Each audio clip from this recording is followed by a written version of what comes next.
hoy vamos a trabajar superficies. Pero antes de trabajar superficies, vamos a recordar unas cositas de cálculo univariado y de cálculo vectorial. Por lo menos las más básicas, como para entender unas cositas importantes sobre el tema de superficies. Bueno, vamos a hacer un pequeño repaso. Y es que en cálculo 1, cuando ustedes vieron cálculo 1, ustedes recordarán que había un teorema bien bonito que decía lo siguiente. Si tenemos una función definida, bueno, en un intervalo i de r en r, uno le puede poner pues que i es un intervalo. Y si usted quiere que todos los elementos tengan derivada, usted podría decir que ese intervalo fuera abierto, por ejemplo. Y es un intervalo abierto. Y al ser un intervalo, pues como ustedes, bueno, la mayoría de ustedes ya vieron cosas de topología, todo intervalo es un conjunto conexo, ¿no? O sea, realmente aquí va implícito que pues es conexo, pero pues uno lo puede poner así entre comillas. Eh, entonces, si A es un elemento en I fijo, se cumple que la función es igual a f de A más la derivada en A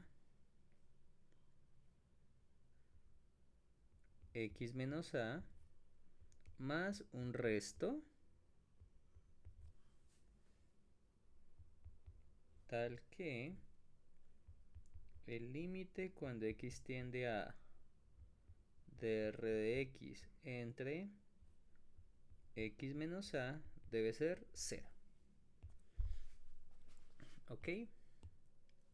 Bueno, aquí básicamente lo que estamos recordando es un teorema que básicamente asegura que, bueno, recuerden que como yo estoy aplicando un límite, yo no estoy diciendo que la función sea igual siempre, sino que la función es igual siempre y cuando, bueno, realmente esto es siempre y cuando si x es muy cercano a el número x igual a. ¿Ok? O sea, si el valor de x es muy cercano a a, esta igualdad se tiene. Que básicamente es la que nos indicaba que si ustedes tenían una función, por ejemplo, imagínense que esto es la función, o que este es el gráfico de la función. Si usted tomaba un punto A, llamémoslo aquí en xa, y pues por aquí en y debe estar f de a, ¿no? Entonces, en este puntito que tiene coordenadas a f de a, pues si la derivada existe, nos podemos imaginar que por aquí hay una recta. Y esta rectica, pues creo que ustedes también están cansados de hablar de ella. Y creo que esa rectica se llama la recta tangente, ¿no? Recta tangente. Y lo que le dice a uno el teoremita que les comento acá, que bueno, pues no les voy a hacer la demostración porque esto es de cálculo 1, pero lo que realmente nos está diciendo es que cuando ustedes calculan la recta tangente de una función en un punto, la recta tangente aproxima a la función original. Recuerden que aquí la función original la estoy llamando, por ejemplo, f de x, que es esta gráfica en rojo. Entonces lo que te está diciendo es que si tú tomas un pedacito del gráfico original y lo comparas con la recta tangente cuando toca el punto A, o sea, imagínense acá que ustedes están tomando este pedacito y este pedacito. Entonces, en ese pedacito, el gráfico y la función se parecen mucho. ¿Bien? Eso es lo que está diciendo esta igualdad de acá arriba. ¿Vamos bien hasta acá? Porque recuerden que pues cuando usted calcula el límite, este se vuelve cero. Usted puede probar que si el límite de este cociente es cero, pues obligatoriamente este límite cuando x tiende a también va a ser cero. Entonces ese r de x solito también va a tender a cero si la x se acerca a.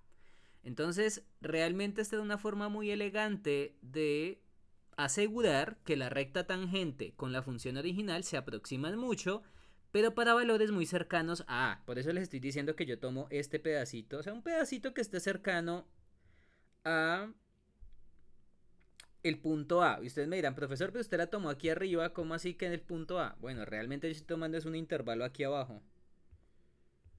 Porque recuerden que cuando usted calcula la imagen directa, pues obtendríamos precisamente ese pedacito. Entonces, cuando me refería a que tomaba un intervalo cercano a A, pues no era mirándolo aquí arriba, ¿no? Porque si tomamos los puntos que están arriba, estamos tomando puntos en el plano cartesiano. Realmente uno puede definir un intervalo en donde eso ocurra. Espérate, yo lo hago bonito, porque ahí quedó como todo choneto. Entonces realmente estamos definiendo por aquí un intervalo y estamos como sellando los valores y son valores que son muy cercanos a. Entonces en ese pedazo podemos asegurar que el gráfico y la recta tangente se aproximan mucho. Entonces en este intervalito pequeñito podemos asegurar eso. Eso es lo que me está diciendo esa aproximación. Espérame, yo lo hago acá bonito.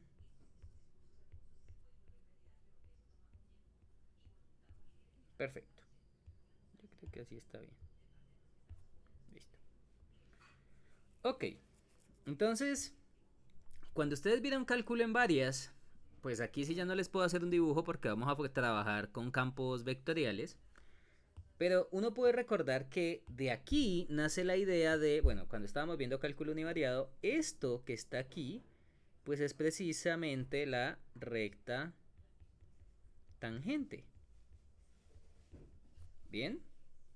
Cuando hablábamos en cálculo univariado. Entonces es algo bien interesante porque uno a veces ve los conceptos de recta tangente, recta normal, la definición formal de derivada y a veces como que se lo explican a uno de formas aisladas y no realmente todo tiene que ver en cierto sentido. Por ejemplo, ustedes de aquí de esta misma ecuación pueden probar que la derivada de la función en a es precisamente el límite cuando x tiende a de f de x menos f de a entre x menos a. Eso es lo interesante en cálculo univariado. Pero bueno, si subimos un nivel, o sea, si ya no estamos en cálculo univariado, sino que en cálculo vectorial, vamos a hacer ahora el recorderis en cálculo vectorial. Entonces, en cálculo 3 creo que es eso. O bueno, pongamos en cálculo vectorial para evitarnos. En cálculo vectorial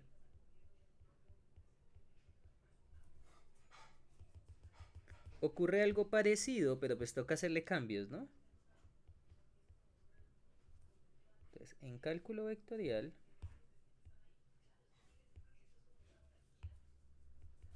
ocurre lo siguiente. Ya la función no va de un intervalo, pues porque ya ahorita podíamos tener funciones que van de Rn a Rm. Entonces aquí uno le ponía era un abierto U, donde U es un abierto, ya no podemos decir intervalo porque aquí ya se pierde la noción de intervalo. Bueno, salvo que hablemos de conjuntos convexos, pero pues no, ignoren eso. U es abierto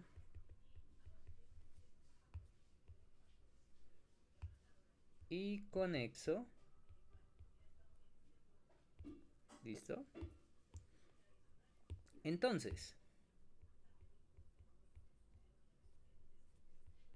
si, bueno, si ustedes quieren llamarlo A minúscula lo pueden hacer. Yo lo quiero llamar como A mayúscula está en U. Si tenemos un elemento en el abierto,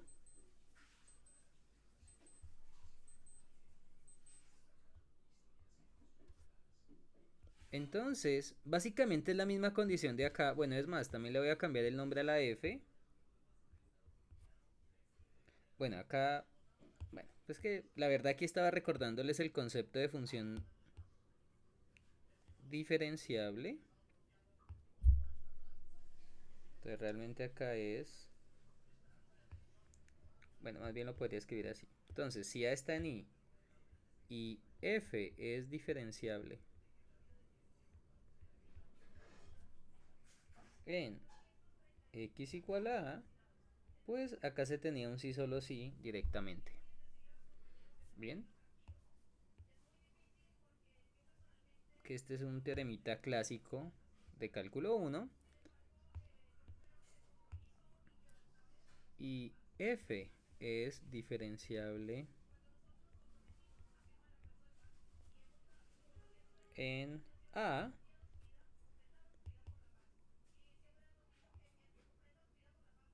pues esto equivale a decir,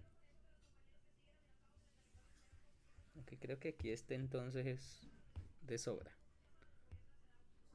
A está en u y f es diferenciable en a, pero entonces lo voy a poner como x mayúscula igual a, donde x mayúscula pues es un vector, porque ahorita estamos tomando son un abierto en Rn, entonces ya los elementos no son no son números reales, sino que son vectores.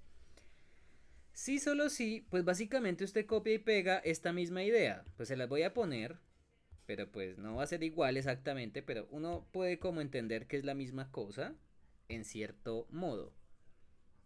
Sí, solo sí, el campo vectorial en un X,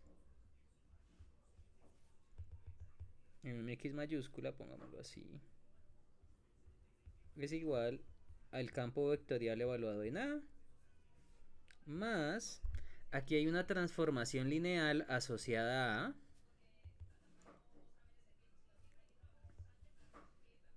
bueno, llamémosla T de A, evaluada, realmente no tendríamos que poner por, sino que es evaluada.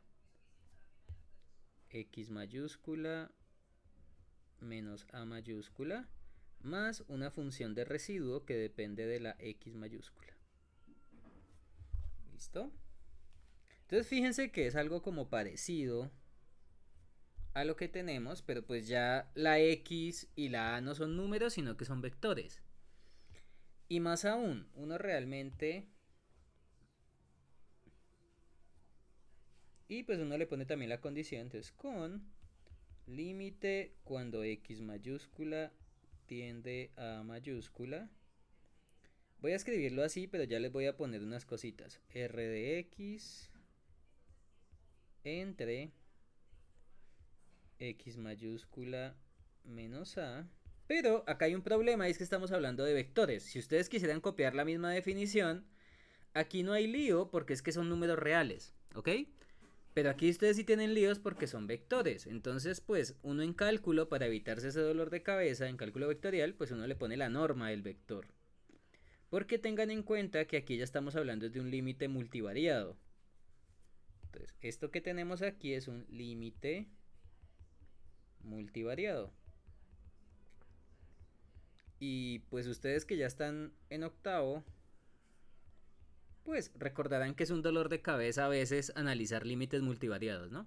Entonces, realmente aquí lo que tenemos que hacer es utilizar la norma de los vectores y ese límite en norma te tiene que dar 0. ¿Listo? Aunque bueno, realmente yo aquí estoy siendo un poco olímpico porque hay varias cosas que uno debería escribir también, pero pues es para recordarles, ¿no? De nuevo, esto no es un curso de cálculo. Pero bueno, les voy a escribir acá una cosita. Existe una función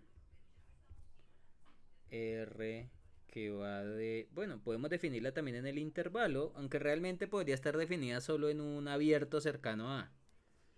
En un intervalo de la forma a menos delta a más delta, contenida en i a r, tal que... O sea, ni siquiera necesitamos que esté definida en todo i, sino que en un intervalo contenido en i. Y ustedes dirán, profesor, ¿y ese intervalo por qué lo ponemos ahí? Bueno, pues de nuevo, esto sería a menos delta, a menos delta, y aquí es a más delta. O sea, en ese intervalo pequeñito en donde ocurre que las dos funciones se aproximan mucho, son muy parecidas. Recuerden que eso es de lo que estábamos hablando acá. Entonces, acá uno también puede poner lo mismo. Pero entonces acá como ya estamos hablando de un abierto en Rn en general, pues uno escribe existe una función R mayúscula que está definida de una bola centrada en A y de radio R, contenida en U, ARM, tal que, dos puntos. O sea, aquí pasa algo parecido, pero pues ya no tenemos una bola. Recuerden que en los reales las bolas son los intervalos abiertos, ¿no? Las bolas abiertas son intervalos abiertos. Que sé que eso lo tuvieron que haber visto en topología. Pero cuando ustedes ya están hablando en RN, pues ya las bolas pues se pueden utilizar en base a la métrica euclidiana. Entonces ya con eso pues esto de acá sería una bola. Si usted quiere puede decir que esto sería una bola. Bueno, podría ser una bola pinchada porque no es necesario que esté definida en A, pero pues uno la podría definir en A, la verdad no importa. Y acá le podemos poner acá el símbolo acá para indicar que esto es una bola abierta centrada en A de radio R. Bien. Tal que ocurre la misma aproximación. Y aquí ocurre algo bien interesante con esta ecuación porque resulta que si tenemos una transformación lineal, bueno, esta transformación lineal, ¿qué es lo que hace? Fíjense que esto que está aquí adentro es un vector que vive en, pues según las hipótesis, esto vive en Rn, pero las imágenes viven en Rm. Quiere decir que la transformación,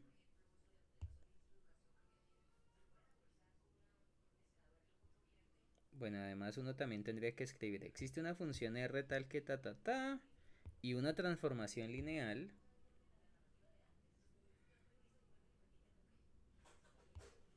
Espérate, verás. Voy a escribirlo más bonito.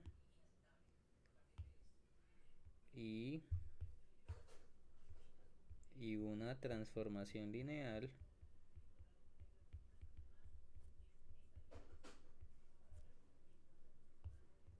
que ya voy a escribir quién es esta transformación lineal. T de A que va de Rn, porque toma un vector en Rn, mira acá. Estamos tomando un vector en Rn y lo enviamos a algo en Rm, porque mira que la función toma un vector en Rn y la envía a Rm. O sea que este operador tiene que ir de Rn a Rm. Tal que ocurre esto. Resulta y acontece que ustedes utilizando el concepto de derivada parcial pueden probar que esa transformación lineal pues tiene una forma muy especial, que básicamente es el jacobiano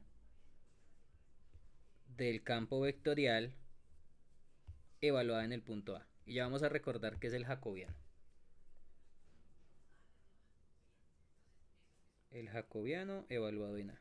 Multiplicado, acá sí se pone por multiplicación. Porque recuerden que en operadores de dimensión finita, o bueno, en transformaciones lineales, qué pena, de dimensión finita, pues todo operador lineal de un espacio dimensional finito a otro espacio dimensional finito, siempre se le puede asociar una matriz en términos de alguna base. ¿Ok? Entonces uno se da cuenta de que esa transformación se puede ver como una matriz por un vector, pues en ese caso la matriz asociada es la matriz jacobiana de ese campo vectorial. Entonces con la matriz jacobiana, vamos a recordar que la matriz jacobiana, entonces acá hay una cosita importante. Si decimos por ejemplo que f de x mayúscula es función 1 en x mayúscula, función 2 en x mayúscula y así continuaré hasta el último. Como es un vector en Rm, esto debería tener m coordenadas con el vector x mayúscula pues sería x1, x2, xm, n, perdóname porque el dominio está en Rn y el conjunto de llegada de la función es en Rm. Entonces, pues el jacobiano de f en el punto A, pues es básicamente tomar cada una de las variables de la variable x y derivar cada una de sus componentes parcialmente. Entonces sería derivada parcial de f1 respecto a x1, derivada parcial de f1 respecto a x2, derivada parcial de f1 respecto a xn. Recuerden que esto a la final nos tiene que dar una matriz. Como esta es una, o sea, como esto es un producto de matrices, lo que está aquí arriba es un producto de matrices. Esto que está aquí es un producto de matrices. Y esta es una matriz, bueno, uno puede analizar como x menos a es un vector en Rn. Entonces, pues tiene que ser, por un lado, n filas para una, y esto tendría que ser una columna. Bueno, realmente esto se debería ordenar dependiendo del producto de matricial. Según esto debería ser una matriz de n filas por una columna. O sea, esto es un vector columna. ¿Ok? O sea que esa matriz jacobiana debería tener dimensión m por n. Debe tener m filas y n columnas. Que precisamente pues son las variables que estoy poniendo. Derivada parcial de f1 respecto a f2, perdón.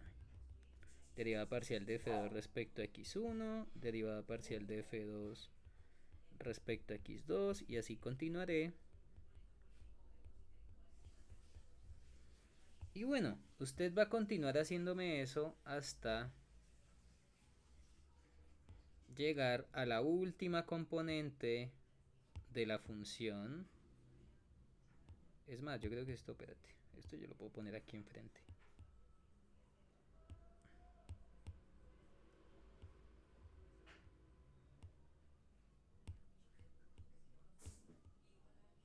Para que quede más ordenado. Bueno, ustedes me dirán, profesor, ¿y usted por qué nos está haciendo este recorderis tan amplio? Bueno, ya les voy a contar. Y la última fila, si continuamos, pues tendría que ser la última función componente, que era la que habíamos llamado fm, fm, fm. Y esta hermosa matriz, pues es una matriz que tiene m filas, porque por cada función hay una fila, o sea, por cada función componente del vector fx. Y hay, ¿cuántas variables? Hay n variables, o sea que esto es m por n. Y esta matriz era la que llamábamos la matriz jacobiana.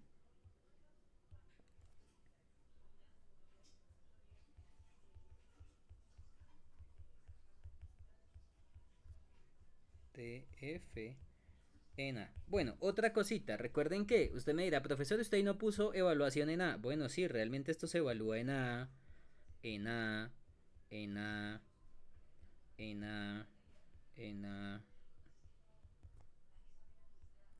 Y recuerden que aquí A es un vector, aquí A no es una matriz. Por eso fui muy específico arriba, indicando que A era un elemento en el dominio, es decir, A es un vector en Rn. Bueno, y ustedes dirán, profesor, ¿y usted por qué está tan cansón con este tema? Bueno, porque precisamente esto que está acá, pues representa algo muy importante, que ya no se llama recta tangente, sino que se llama plano tangente. Esto que está acá se llama plano tangente. ¿Vamos bien hasta acá? O hiperplano tangente. Pero bueno, en algunos libros se les dice plano, pero realmente ya no sería un plano como tal.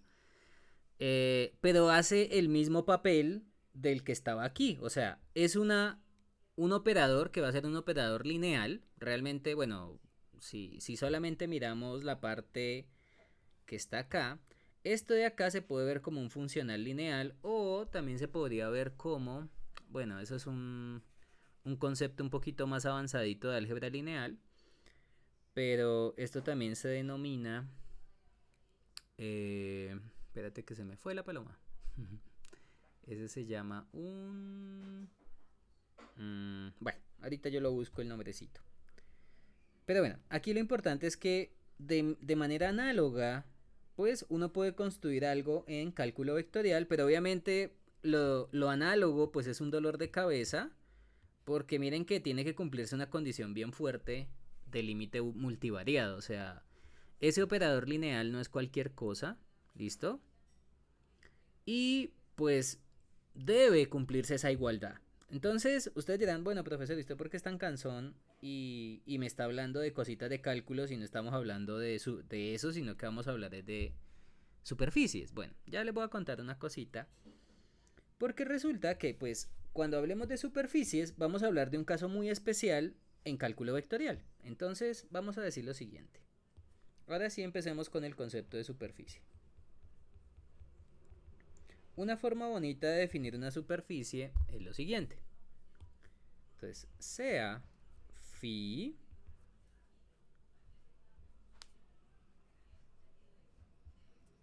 una función que va de un abierto U, pero bueno, realmente lo podríamos hacer así en general, como les estoy diciendo, pero pues no, yo prefiero que ustedes aprendan primero a hacerlo en el caso más maleable, que es en el caso cuando estamos trabajando superficies en R3, ¿ok? En ese caso el dominio va de R2 a R3 y ya les voy a explicar por qué se hace así. Entonces sea phi una función tal que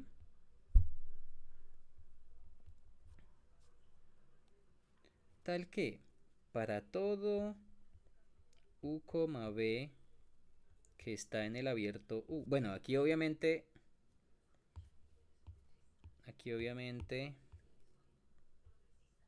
U abierto conexo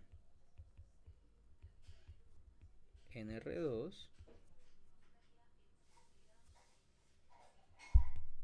Espérate un momentito. Tal que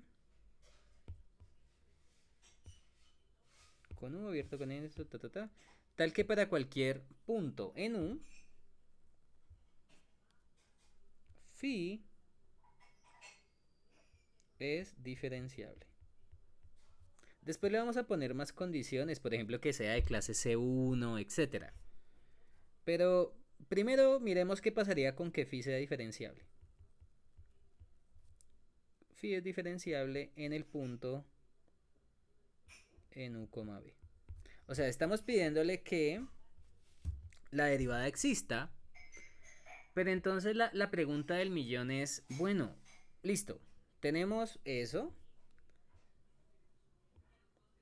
Y yo les voy a escribir acá una cosa interesante, ahorita vamos a ver cuál es la necesidad. Bueno, para todo punto, phi es diferenciable y además el plano tangente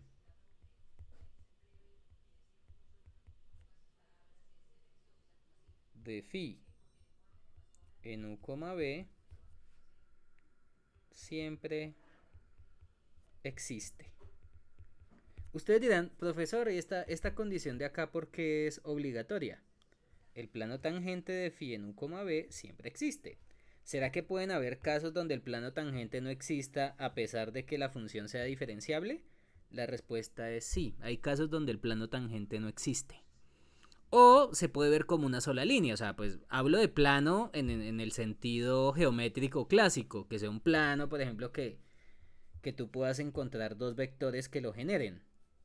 O sea, aquí estamos solamente enfocándonos en la idea clásica de plano, que es que tú tienes pues un espacio que es de dimensión 2 si lo vemos en términos de álgebra lineal. O sea, hay dos vectores que lo generan, pero espérame que me hizo quedar mal.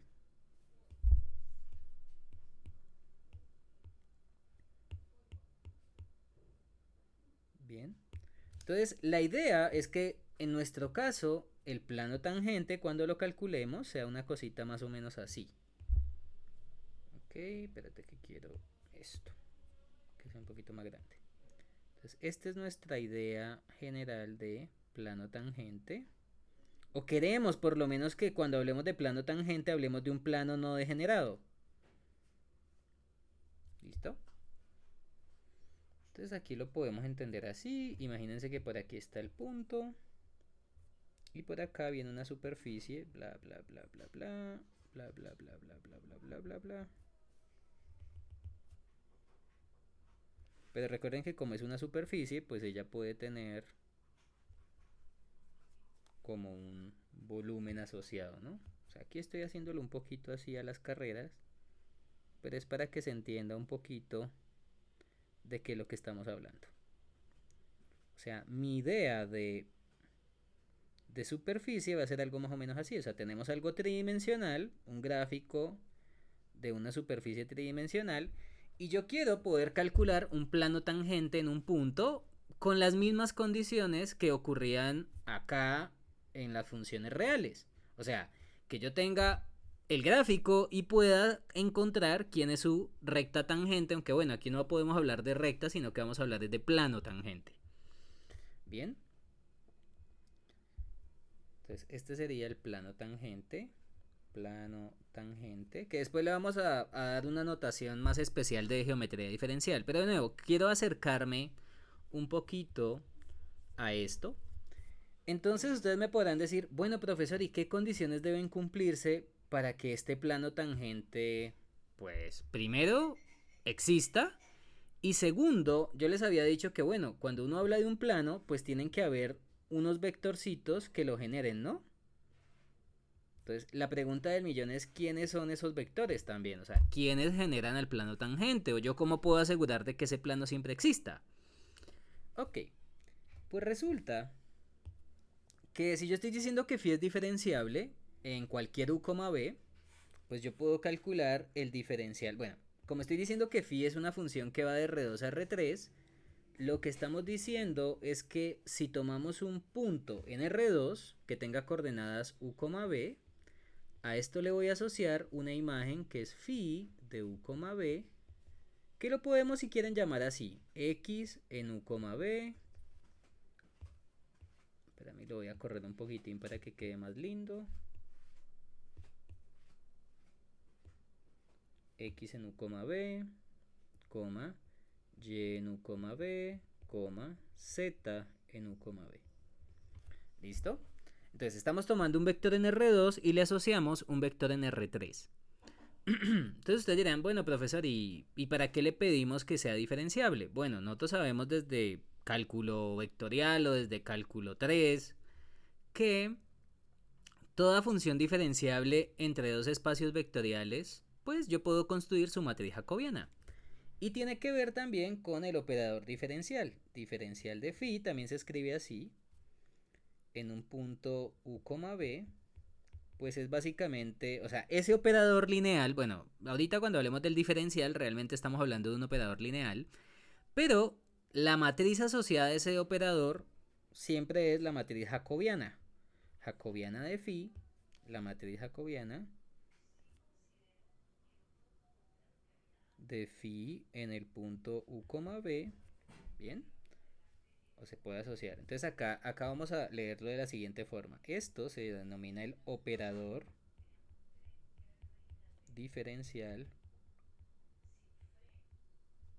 de phi en el punto u, b.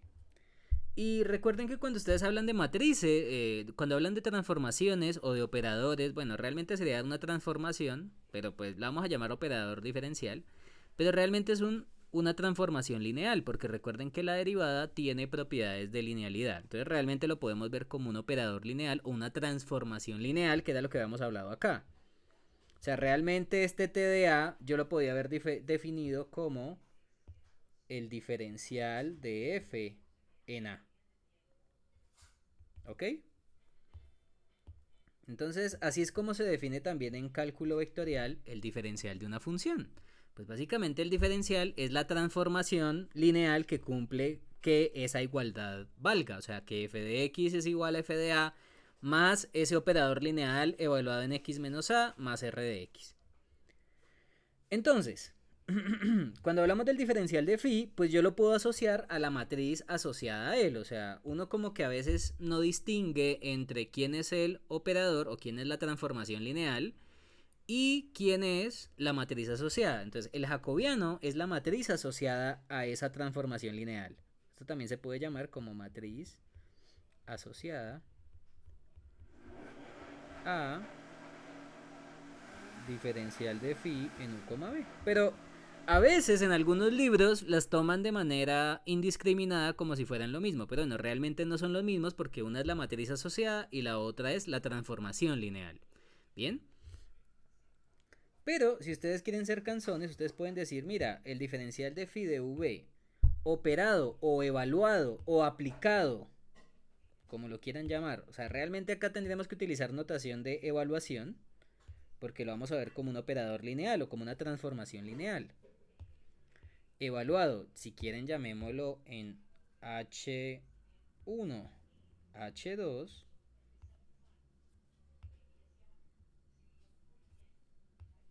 o evaluado más bien en un vector H,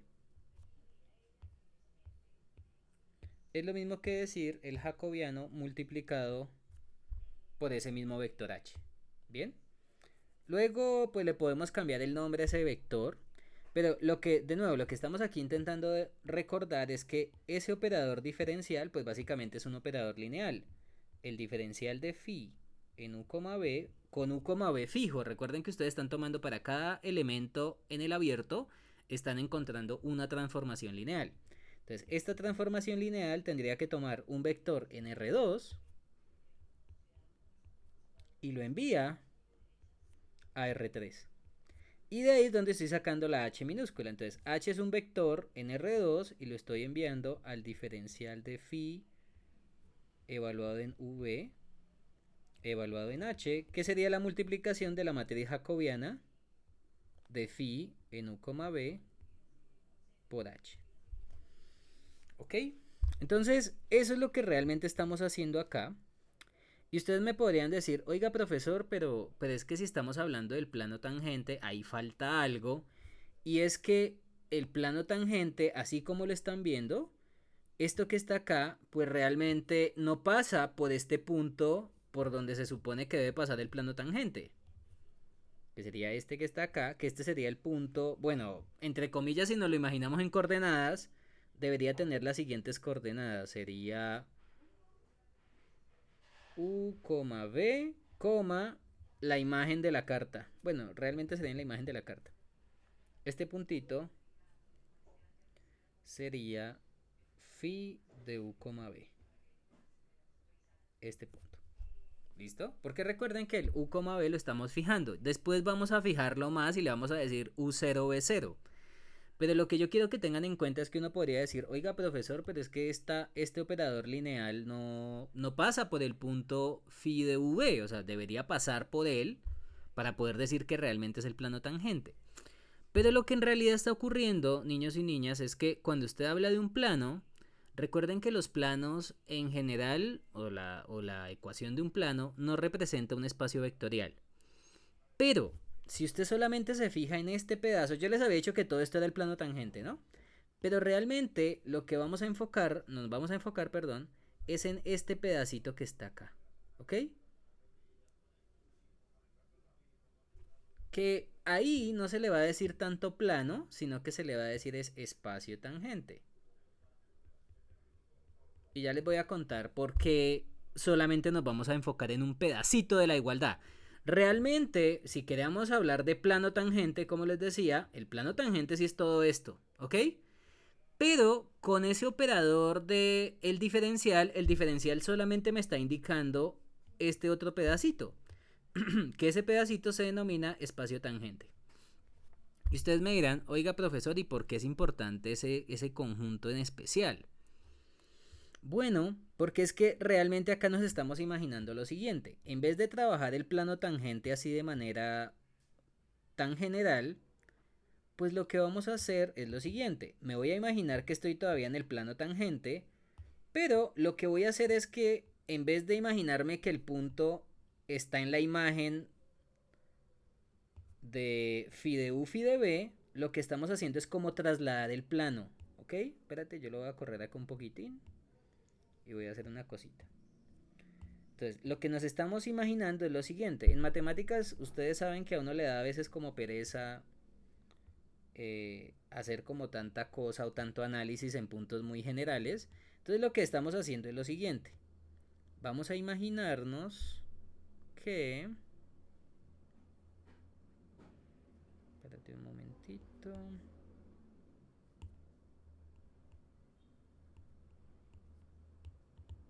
Vamos a imaginarnos que, bueno, el plano tangente es este que está acá. Este, sí, o sea, esa es la idea que nosotros queremos. Pero realmente lo que vamos a tener en cuenta es una traslación. O sea, vamos a imaginarnos como si este punto que está acá es el origen. ¿Ok? O sea, vamos a trabajar con un plano que realmente no sería el plano tangente en sí, sino que vamos a trabajar con un plano que nos podemos imaginar que pasa por el origen. ¿Ok? Y más aún, que el vector por donde ocurre ese lugar o por donde pasa ese plano tangente siempre es el cero. Realmente estamos haciendo como una traslación. ¿Ok? Entonces ustedes dirán, bueno, y este ya se le llama, es el espacio tangente. Espacio tangente.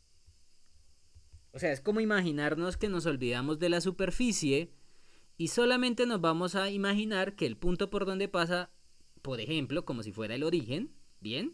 Y lo que uno hace para mover este espacio tangente al plano tangente, pues es solamente sumarle la imagen en el punto. Si usted le suma al espacio tangente phi de v, pues llegaríamos a ese valor, que ya sería un valor fijo. Recuerden que phi de v, pues realmente lo tendríamos que fijar en un punto.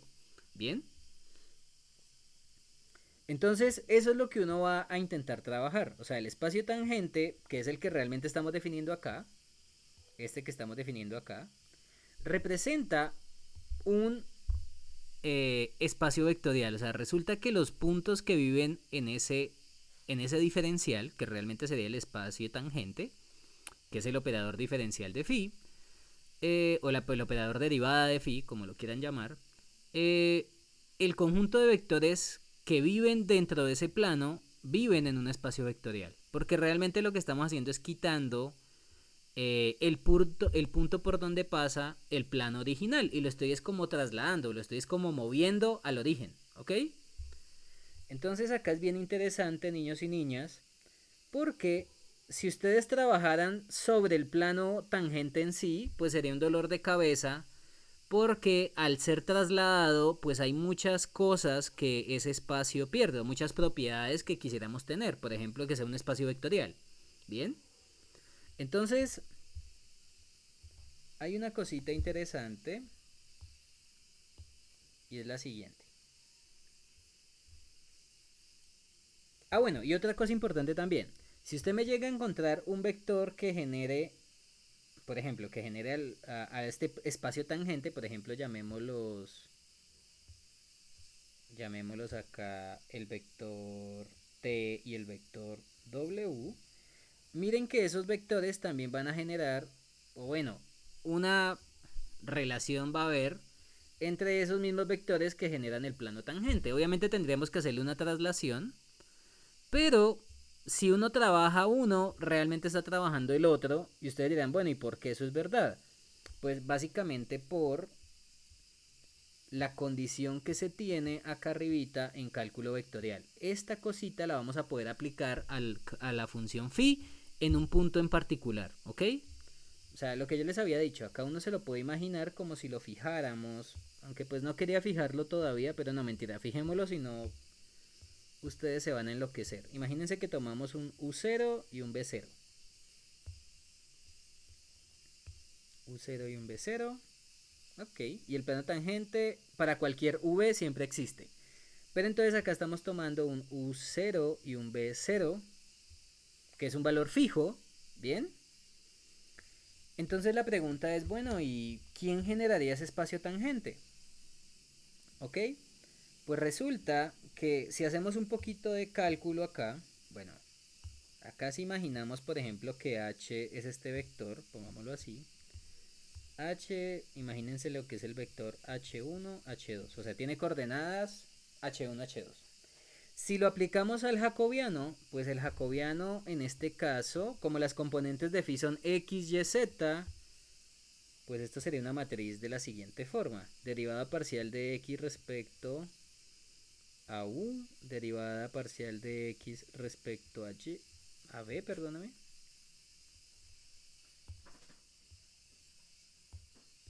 este caso, espera, yo lo voy a correr un poquitín más arriba, perfecto. Esto sería derivada parcial de x respecto a u, derivada parcial de x respecto a b, derivada parcial de y respecto a u, derivada parcial de y respecto a b, derivada parcial de z respecto a u, derivada parcial de z respecto a b. Esta sería la matriz jacobiana, pero bueno, recuerden que lo estamos evaluando en un U0, B0, pues para que sea más sencillo. Pues no quería ponerlo, pero bueno, en fin. Lo estamos haciendo en un punto en especial, para que después pues no me les vaya a dar tanta migraña. Perfecto.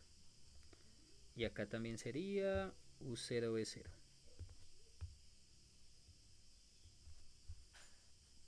Perfecto. Y acá se multiplicaría, bueno, como es una multiplicación de matrices, yo tengo que posicionar el vector h para que tenga sentido el producto matricial. Si lo pongo como una fila, pues no tiene sentido, entonces me toca ponerlo como una columna. H1, H2. O sea, recuerden que acá uno tiene que entender que pues estos operadores deben cumplir ciertas reglas, ¿no? Y si hacemos la multiplicación, pues ustedes van a obtener la siguiente matriz. Recuerden que esto está evaluado en U0, B0, pero pues no voy a copiarlo en todas. O sea, serían esas derivadas parciales evaluadas en el punto U0, B0. Entonces esto sería derivada parcial de x respecto a U por H1, derivada parcial de Y, perdóname, de X respecto a B, no he dicho nada, por H2. Acá sería otro vector, copiar y pegar, copiar y pegar, pero entonces ahí sería cambiándole la X por Y, y aquí cambiando también la X, pero por Z. Entonces acá sería Y, acá sería Y, acá sería Z y acá sería Z. Porque recuerden que multiplicando matrices, pues obtendríamos este resultado. Recuerden que aquí estamos multiplicando filas y columnas. Pero miren que acá pasa algo bien interesante y es que como estamos sumando vectores, o sea, acá esto ya sería un vector en R3, miren que estos vectores en una componente tienen H1 y en otra componente tienen H2. Y como estamos en vectores, pues yo puedo separar estas sumas. Yo creo que las puedo separar así. Ustedes me van a decir si sí o si no. Bueno, y realmente acá no necesito tres sumas, sino que solo necesitaría una suma. Este primer vector, este segundo vector y acá sumado. Porque recuerden que si tenemos las componentes de un vector, pues yo puedo separar, si todo se está sumando o restando, lo puedo separar. Y más aún, como hay un elemento que está multiplicando a todas las componentes de los vectores, pues yo la puedo sacar fuera de la matriz. O bueno, fuera del vector en este caso. O sea que yo acá puedo sacar del vector, del primer vector y del segundo vector, pues esos valores que están como constantes. Que en este caso sería el H1 como factor común. Bueno, como factor, sí, pues le estamos sacando entre comillas como un factor común, pero realmente sería como un producto por escalar, ¿no? Pero uno se lo puede imaginar como que, factoricé en cada componente. Bueno, realmente estamos utilizando la definición de producto por escalar de vectores. Y fíjense que estas componentes que están acá es tomar la carta phi y derivarla respecto a u, y esta es la carta phi, pero la estoy derivando respecto a b. Pues esto es lo que usualmente se conoce en cálculo vectorial como phi de u, y sería h2 phi de b. Oigan, ¿y en álgebra lineal eso cómo se llama? Cuando usted toma un escalar, lo multiplica por un vector y se lo suma a otro escalar y lo multiplica a otro vector. Pues eso es lo que uno usualmente llama como una combinación lineal. ¿Ok? Entonces, una cosita bien bonita es que el diferencial de phi en el punto U0B0 es generado por, bueno, Como mínimo ya encontramos dos vectores que lo generan, que sería phi de u, pero recuerden que es phi de u en u0b0 y phi de b en u0b0. Porque recuerden que estos vectores de derivada, yo acá les dije que todos se evaluaban en u0b0, pero pues por obvias razones no me voy a poner a copiar todo eso. Pero todos estos vectores o todas estas derivadas parciales están siendo evaluadas en u0b0. Y se los voy a poner, bueno, en el último se los pondré de manera, pues para que no se les olvide, pero pues a veces en los libros no molestan con esto. O sea, no escriben las coordenadas porque pues entiende que uno está hablando de las coordenadas en sí. Bueno, entonces ya encontré que ese diferencial se genera por esos dos vectores, phi u y phi b. Entonces, si ustedes encuentran los generadores de este plano tangente o este espacio tangente, pues también vamos a poder encontrar los generadores del plano tangente y van a ser precisamente los mismos generadores. Bien, pero van a ser los generadores o hacer la combinación lineal y se hace una traslación. Recuerden que yo aquí les había dicho que aquí se sumaba phi de u0 más b0, phi de u0 evaluado en b0, que eso fue lo que les había puesto acá, u0, b0. ¿Listo? Entonces, de esta manera uno puede redefinir lo siguiente. Bueno, yo les había dicho que una superficie pues va a ser una función definida en un abierto conexo, donde phi es diferenciable en el punto u0, b0, y además el plano tangente siempre existe. Entonces ustedes me dirán, bueno profesor, ¿y yo cómo puedo asegurar que el plano tangente siempre exista?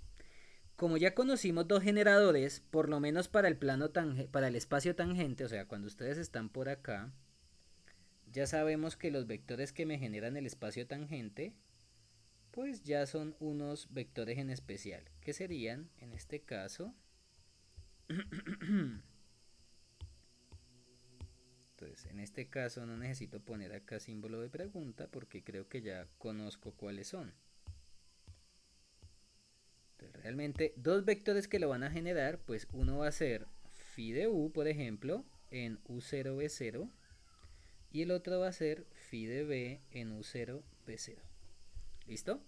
Pero el problema es, bueno, ¿yo cómo aseguro de que esos vectores generan un plano? ¿Ok? Porque también yo puedo encontrar diversos casos donde tenemos una superficie, pero phi de u y phi de b son linealmente dependientes o no generan un plano.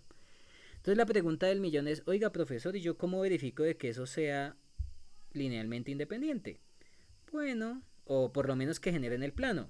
Como yo necesito que sea un espacio de dimensión 2, pues para que eso me genere un plano, esos dos vectores deben ser linealmente independientes.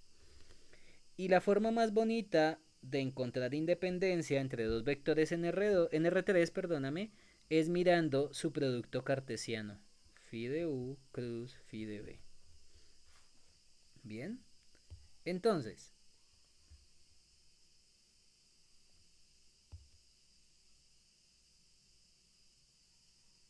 acá podemos decir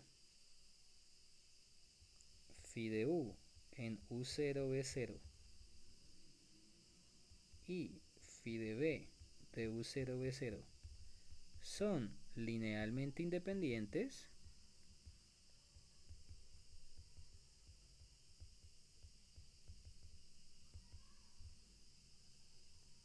si y solamente si su producto cartesiano es diferente de 0.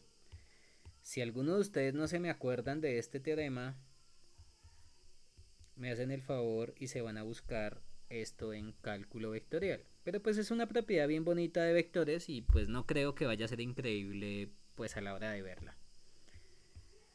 Entonces, para poder asegurar de que dos vectores en R3 son linealmente independientes, entonces en R3, su producto cartesiano debe ser diferente de 0, qué pena.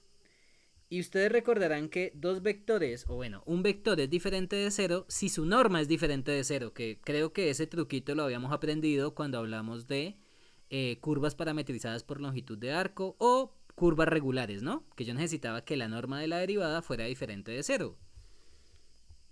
Entonces, esto también se puede resumir así. Phi de u cruz phi de b. evaluada en U0B0, pero calculando su norma, pues es diferente de 0 en este caso. O sea, ahí como estamos hablando de norma, pues ahí sí sería el cero número, ¿ok? Y ustedes dirán, profesor, ¿y usted por qué me hizo toda esta construcción? Bueno, porque es que si usted no entiende que el concepto de superficie está netamente relacionado a cosas que usted ya vio, pues yo le podría haber dado la definición clásica de superficie y usted haber quedado perdido desde el inicio, ¿ok? Entonces, ahora sí, vamos a escribir la definición clásica de superficie. Y pues ya sabemos que decir que el plano tangente exista, pues quiere decir que los vectores phi de u y phi de b son linealmente independientes. O sea que podemos escribir que phi es diferenciable en el punto UV, pero bueno, acá en cualquier punto. Pero entonces acá hagamos una cosita para todo. No, ahí sí podemos poner para todo V. Y además acá le puedo volver a quitar el subíndice y ya les voy a contar por qué. Porque es que aquí vamos a hablar es para cualquier vector que viva sobre esa función. Y ahorita le vamos a dar un nombre a esa función. ¿Listo? Y phi de u cruz phi de b en u, b norma es diferente de 0. ¿Listo? Entonces recuerden que esta condición que está acá, que es la condición como más rara, pues esta es para asegurar que el plano tangente, el plano, bueno, realmente el espacio, pero después vamos a hablar de eso, tangente es generado por dos vectores linealmente independientes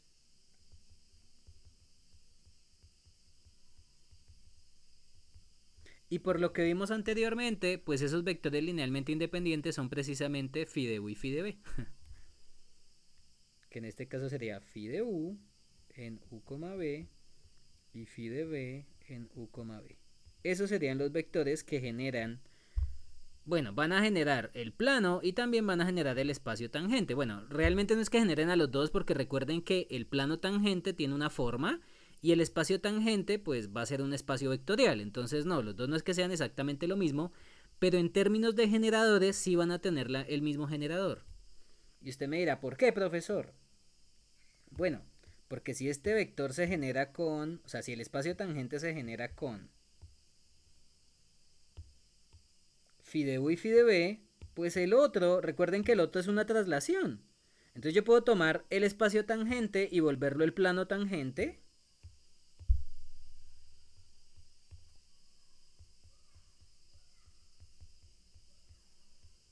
Aplicándole una traslación precisamente. Entonces en este caso lo que vamos a hacer es a la ecuación del espacio tangente le voy a sumar phi de u0b0. Y de esa manera este puntito que está aquí en naranja pues sería, espérate un momentito, lo voy a poner acá, voy a borrar esto.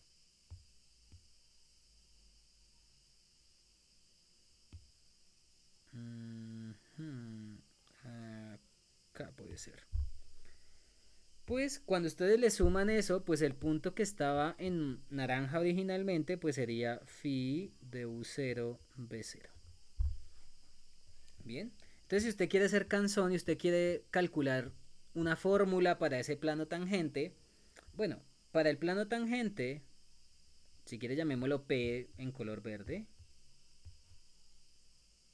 la ecuación del plano tangente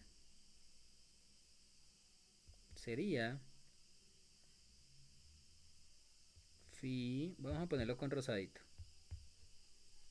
phi de u0 b0 más el espacio generado por esos dos vectores, que usted, si usted quiere puede llamarlo como h1 phi u de u0 b0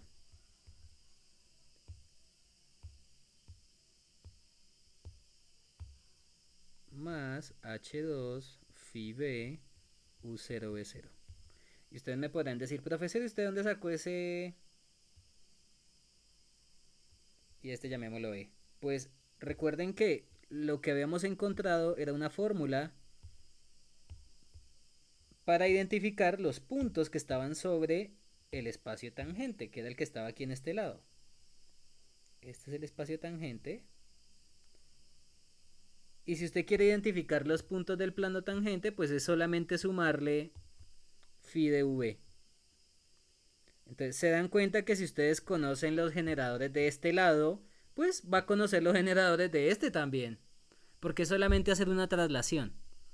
¿Vamos bien hasta acá, niños y niñas? Yo sé que estoy hablando mucha cosa, pero de nuevo, si ustedes quieren entender el concepto de... Bueno, todavía no he definido superficie. Bueno, realmente aquí puse superficie, pero bueno, yo todavía no estoy diciendo nada. Solamente phi es una función que cumple esa condición, ¿ok? Realmente lo que vamos a definir acá es un concepto inicial, o bueno, casi para llegar a superficie, y es el concepto de carta. Entonces todavía no estamos hablando de superficie, vamos a hablar de carta. O sea, nos toca empezar con una definición un poquito más chiquitica. ¿Listo? Entonces, en este caso, si tenemos una función así, que cumple estas condiciones, vamos a decir lo siguiente. Entonces, ya en los libros, de nuevo, ya no nos interesa solamente que sea una función de, por ejemplo, que solamente sea diferenciable, sino que sea de clase C1, de clase C2, de clase en general CK. Realmente el concepto de carta, si uno quisiera, lo podría uno definir así nomás. Bien, o sea, no hay lío. Entonces, phi se denomina una carta. Y su imagen directa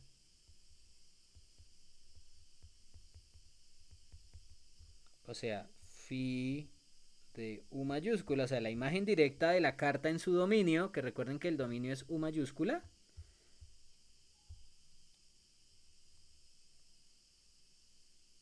es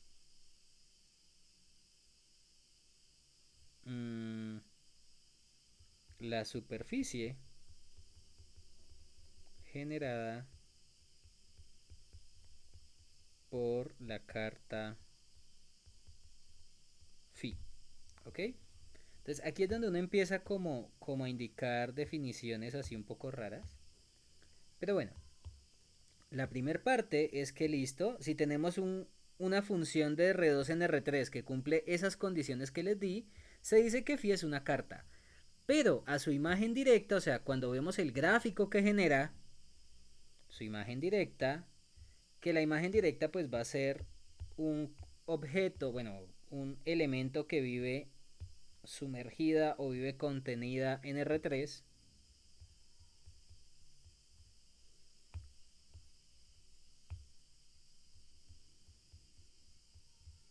Se denomina la superficie que genera esa carta, ¿ok?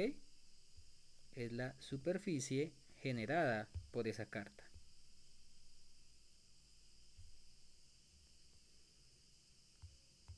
Ustedes me podrían decir, oiga profesor, ¿cómo así? Bueno, ya vamos para allá.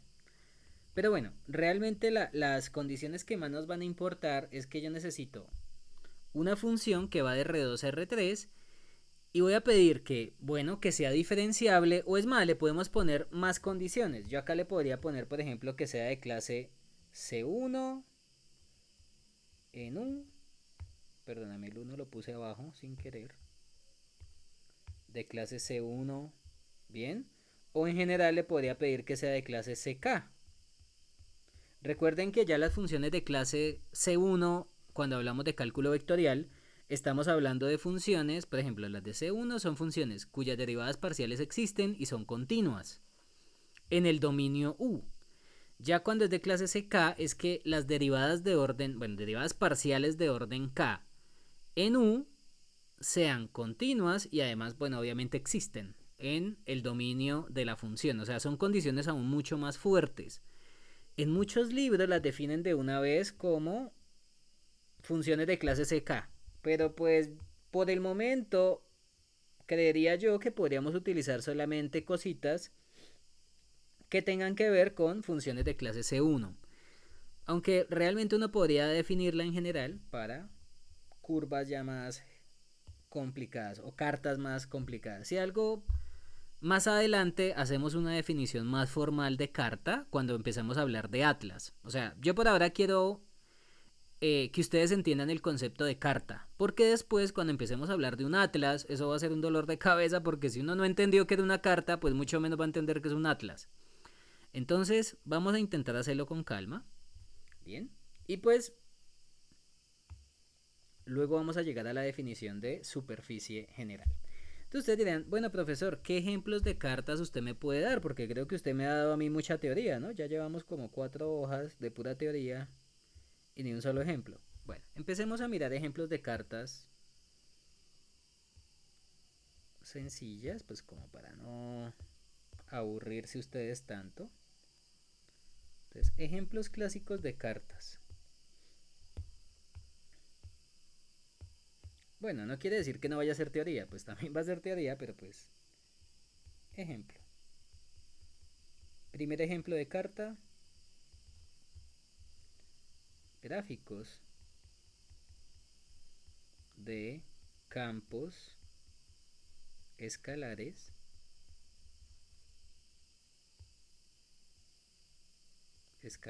en R2.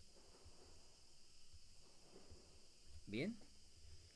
Ustedes dirán, uy, ¿cómo así, profesor? Bueno, vamos a recordar que es un campo escalar en R2. Entonces sea F. Bueno, voy a escribirla así. F de V. Bueno, F. Que va de un abierto U en R2 a R. Un campo escalar.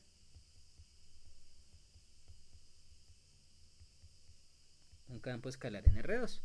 Entonces, ¿qué es lo que hacían los campos escalares? Bueno, los campos escalares toman un vector, bueno, uno usualmente lo escribe así, x, y lo envía a f de x, y, ¿verdad? O sea, tomamos un vector y lo asocia a un escalar o un número.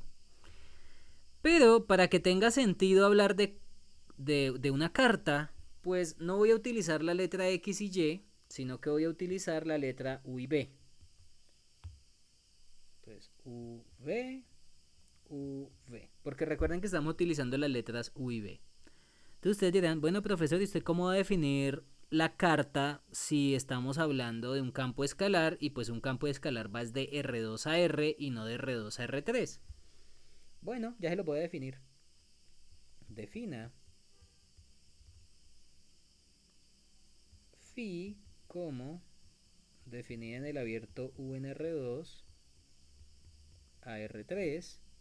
Vamos a tomar el mismo dominio U, B, o sea, tomamos el dominio en el abierto U y lo que vamos a hacer es crear un vector haciendo lo siguiente. Recuerden que uno usualmente f de v es la coordenada z, ¿no? Que ustedes decían z es f de x, y. Bueno, pues básicamente la coordenada en x es u, la coordenada en y es v y la coordenada en z es f de v. Resulta y acontece que esas dos funciones, a pesar de vivir en espacios distintos, porque una va de R2 a R y la otra va de R2 a R3, tienen el mismo gráfico o representan la misma superficie. ¿Ok? Y ya les voy a contar por qué. Pues básicamente lo que uno está haciendo acá es en la coordenada Z, que es esta que está acá, pues estamos escribiendo el valor en Z. Recuerden que esta es la coordenada en Z, esta es la coordenada X y esta es la coordenada Y, para no hacer tanta mezcla de variables. Entonces, cuando ustedes están analizando esto, pues lo que estamos haciendo es lo siguiente. La coordenada en X queda quieta, la coordenada en Y queda quieta, pero la que se le agrega es a la coordenada en Z, que básicamente es el campo escalar. Entonces ustedes dirán, bueno profesor, entonces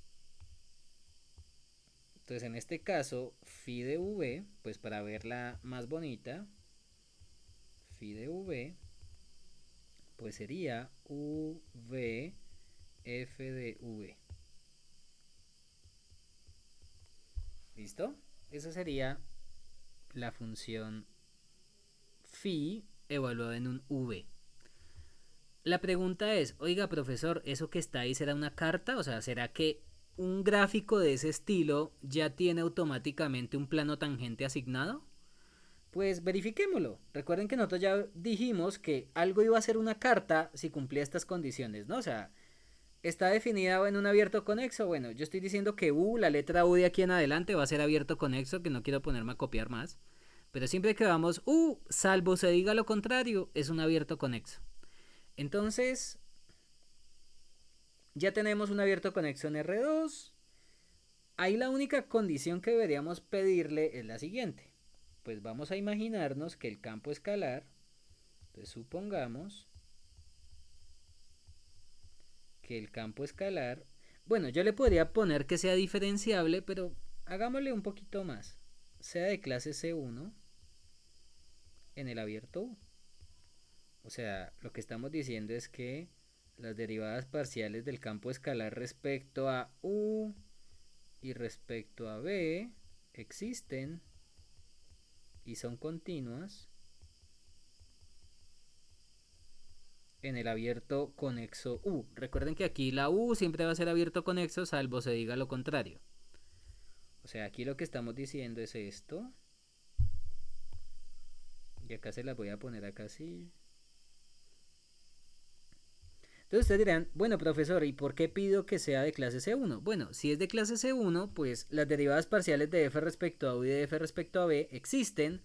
O sea que yo puedo calcular quién es phi de U. Phi de U en V, pues es tomar este vector y derivarlo parcialmente respecto a U. Entonces cada coordenada la vamos a derivar parcialmente respecto a U. Entonces, derivada parcial de U respecto a U nos da 1. Derivada parcial de B respecto a U nos da 0.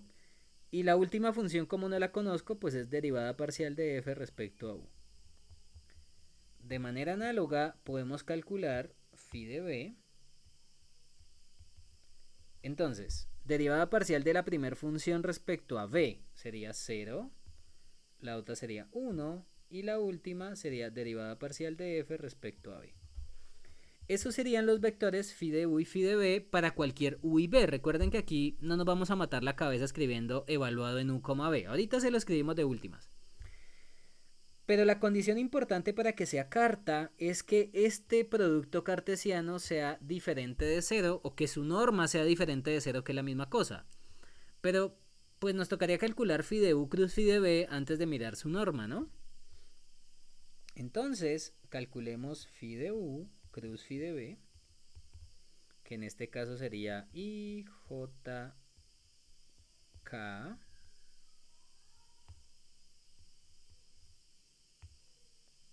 y ponemos phi de U, que sería 1, 0, derivada parcial de f respecto a U, 0, 1, derivada parcial de f respecto a v. Y hacemos este lindo y hermoso determinante. Entonces, si hacemos ese determinante, esto nos daría igual. El primero sería con este subdeterminante, ¿no? Entonces sería 0 menos derivada parcial de f respecto a u, coma. Esa sería la coordenada ahí. Bueno, escribámosla. Diga, profesor, no sea perezoso. Menos j sería positivo 0, o sea que te da menos derivada parcial de f respecto a b, j, más el último vector sería 1 por k, ¿no?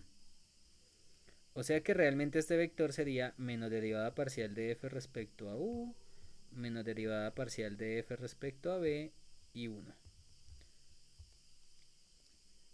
La norma, bueno, podemos mirar la norma cuadrado, phi de u cruz phi de b en norma cuadrado, pues sería derivada parcial de f respecto a u, la primer componente al cuadrado, pero como tiene un menos, pues el menos lo puedo quitar, ¿no? Y te quedaría todo esto al cuadrado. Derivada parcial de f respecto a b al cuadrado, y el último sería 1 al cuadrado. Bueno, pongámosle el menos para que no digan que soy malvado y me como los pasos. Ustedes toman las componentes, las elevan al cuadrado y las suman. Y pues esto a la final sería el spoiler que les había dicho.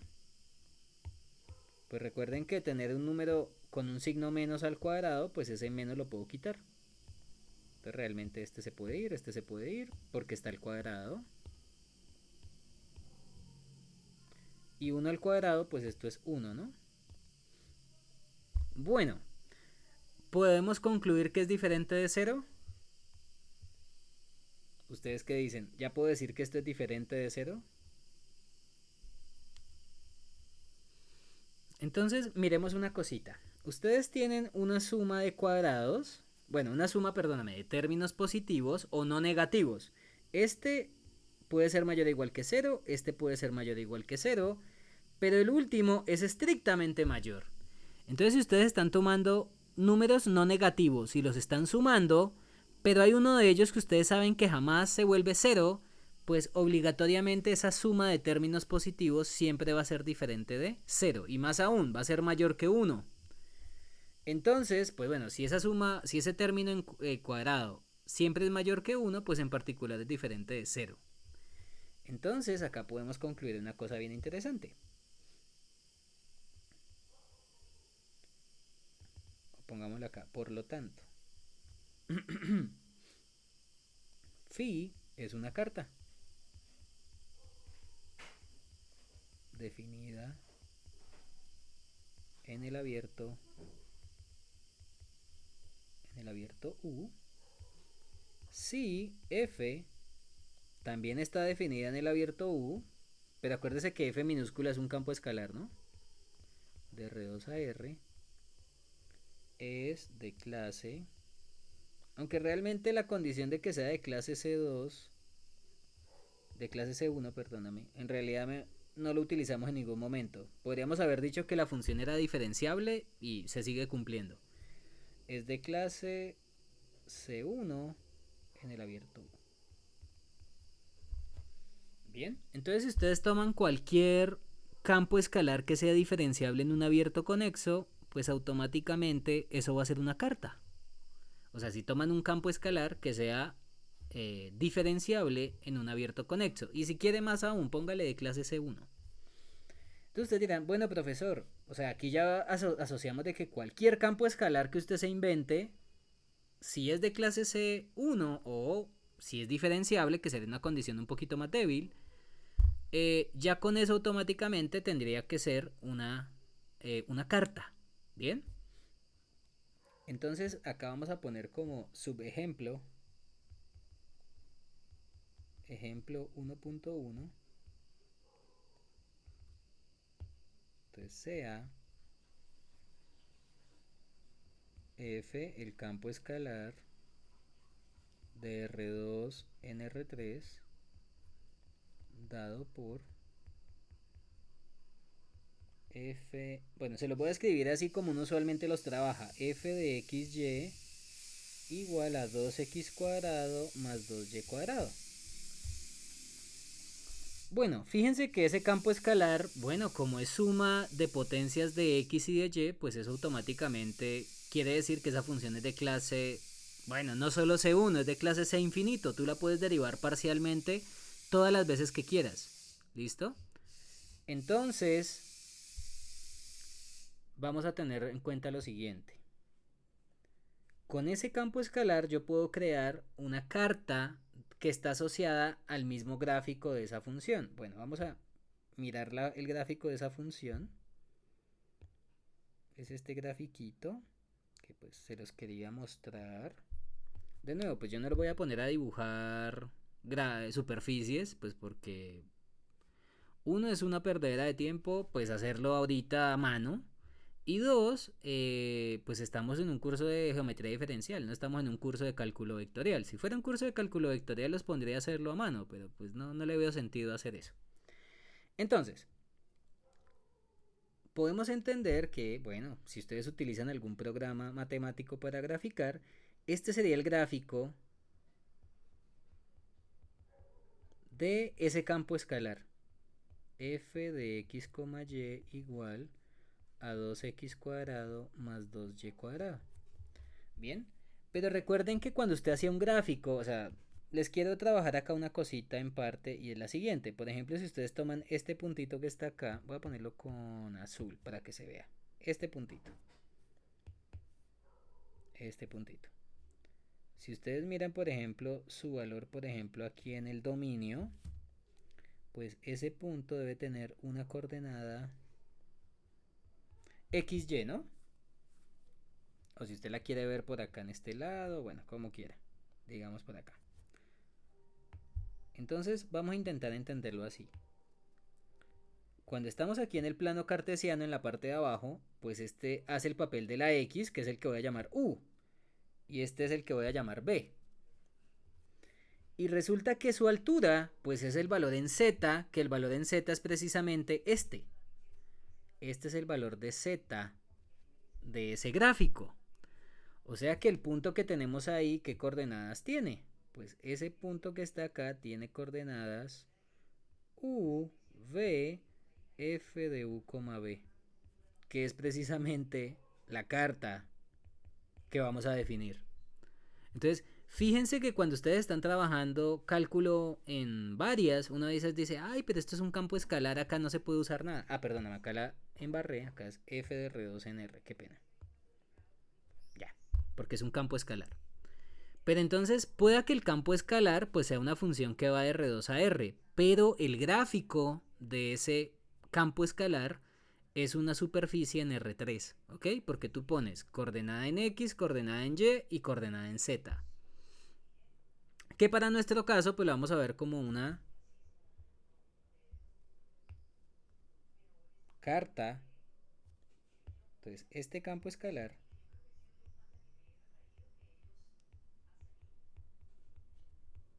tiene asociado la carta phi, que también iría de R2 a R3, dada por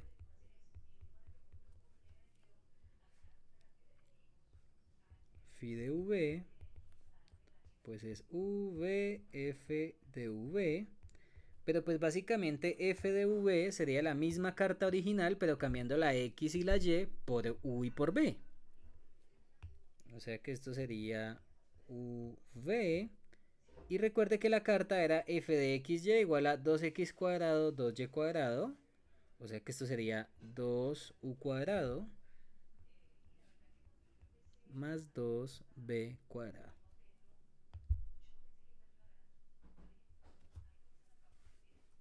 Esa sería la carta asociada a esa superficie. Y quería mostrarles también por qué es que uno hace esto, porque es que uno como que dice, ay Dios mío, pero ¿por qué construir una carta con un campo escalar? Bueno, porque es que cuando tú hacías el gráfico de un campo escalar, pues uno hacía eso, tomaba la coordenada en X, la coordenada en Y, coma, la coordenada en Z. Y con eso hacías un gráfico en 3 dimensiones. A este tipo de cartas también se les denomina superficies de Monch. Pero pues después vamos a hablar de las superficies de Monch con más detalle. Entonces, las cartas generadas por un campo escalar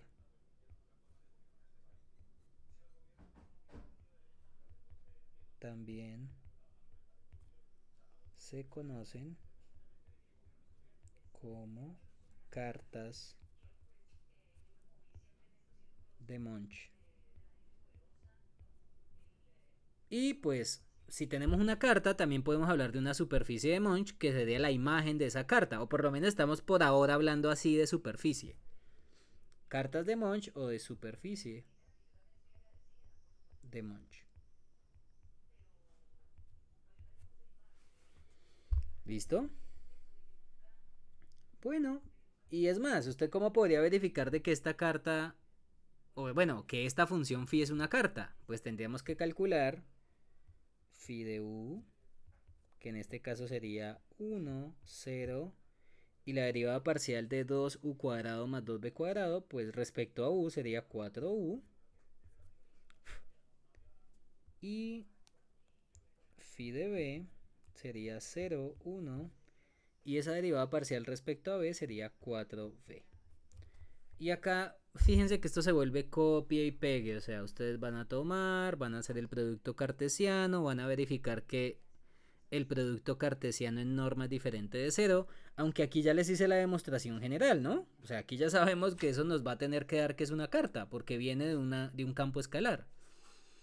Pero si yo, por ejemplo, en el examen le digo, venga, verifique que es una carta, pues le toca verificar que la norma del producto cartesiano es diferente de cero.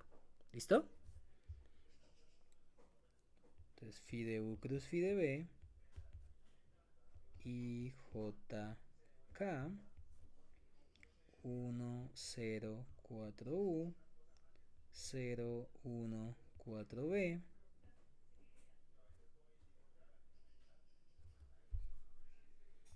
y acá esto sería y por el determinante pequeñito que sería 0 menos 4u menos j determinante pequeñito 4b menos 0 más k por 1. O sea que esto es menos 4u y menos 4b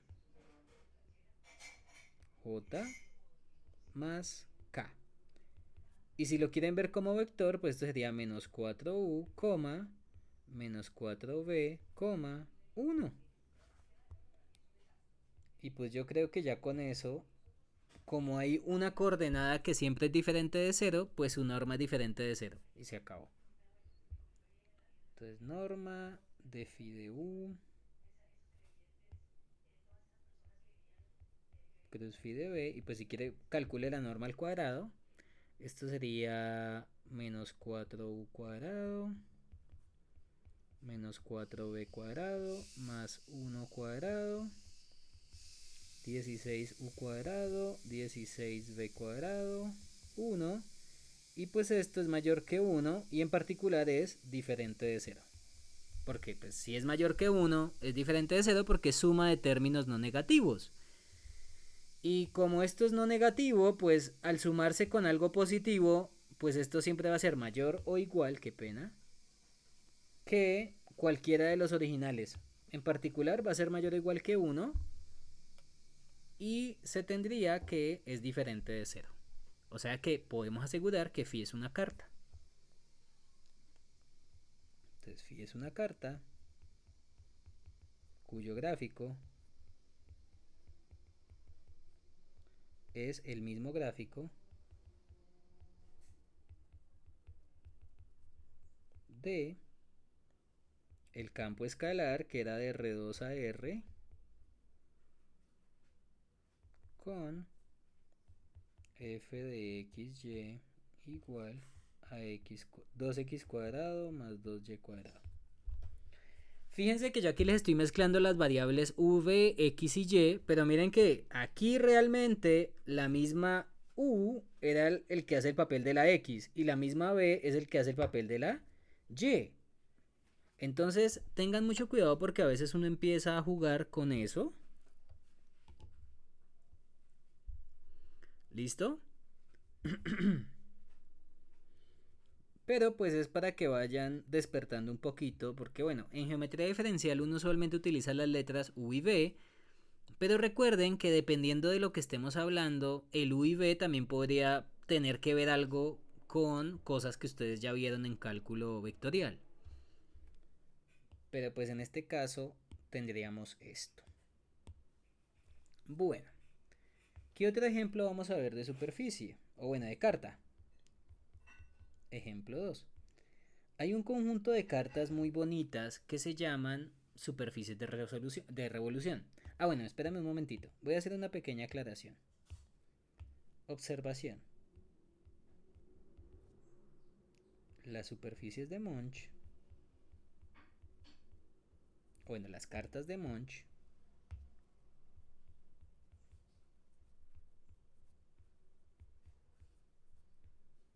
en R3 tienen diversas representaciones. Y ustedes dirán, ¿cómo así, profesor? Bueno, ya vimos que hay una carta de Monch, que fue como la primera, que era la que teníamos por aquí arribita, que fue la que hicimos de primeras, ¿no? Esta. Ustedes dirán, ah, pues yo tengo V, F de V. Y usted me puede decir, ah, y el profesor no me puede poner más cartas de Monch.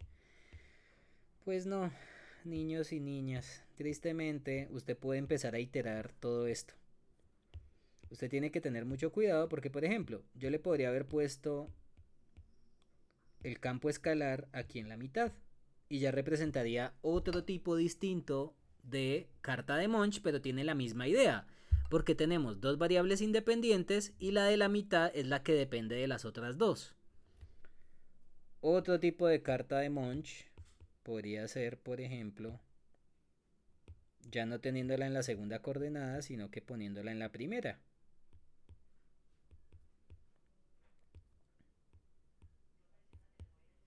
Entonces, muchos chicos, bueno, muchas personas cuando empiezan a estudiar geometría diferencial piensan que las cartas de Monch son solo estas. Y uno dice, ¡ay, alegría! V, F de V, listo, carta de Monch.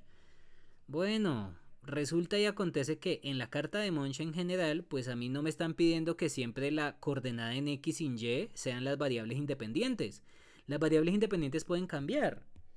Y es más, también hasta pueden cambiar de orden, porque es que a veces también uno se enseña que tiene que ser primero la U y luego la B.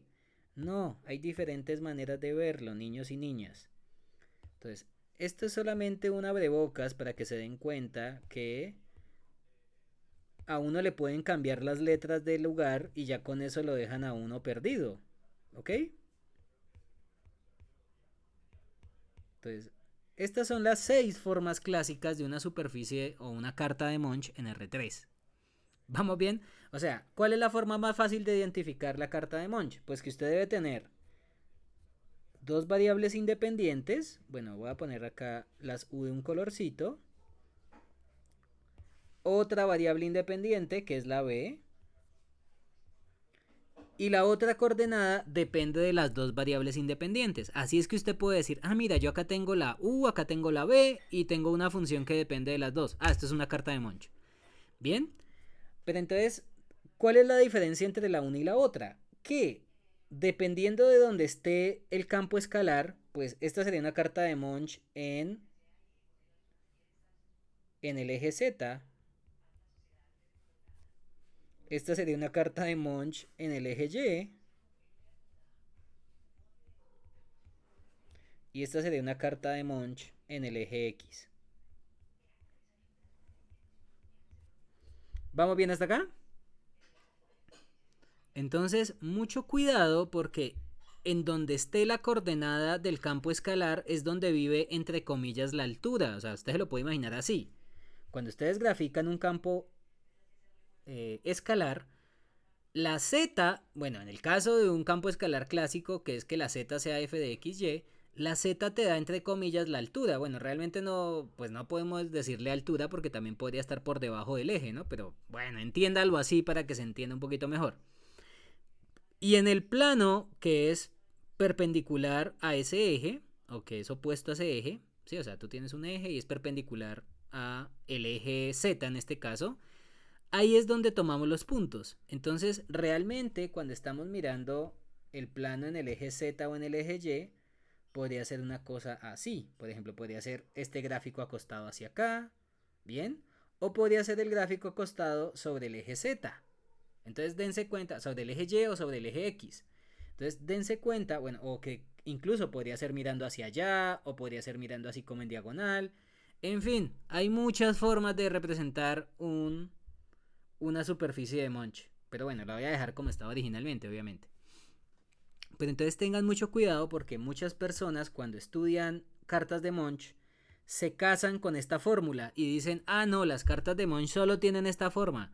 No, las cartas de Monch pueden ser más generales, pero lo importante realmente es que tú siempre vas a tener una variable dependiente, la independiente, que sería V, y en otra de las coordenadas debe ser algo que depende tanto de U como de B. Y ya lo podemos ver como una carta de Monch. ¿Listo? ¿Se entiende lo que les acabé de contar? Ok, pues yo sé que esta cosita tiene harta tela por cortar, pero pues prefiero ser claro, por lo menos en esta parte, porque de nuevo, muchas personas piensan que, ah, no, es con un campo escalar bonito. No, pueden ser campos escalares un poquito más feos de lo normal. Pero depende realmente en el eje donde viva la, entre comillas, altura de ese gráfico de ese campo escalar. Bueno, el segundo ejemplo, ahora sí, qué pena, que me fui y me devolví, es el de superficies en revolución.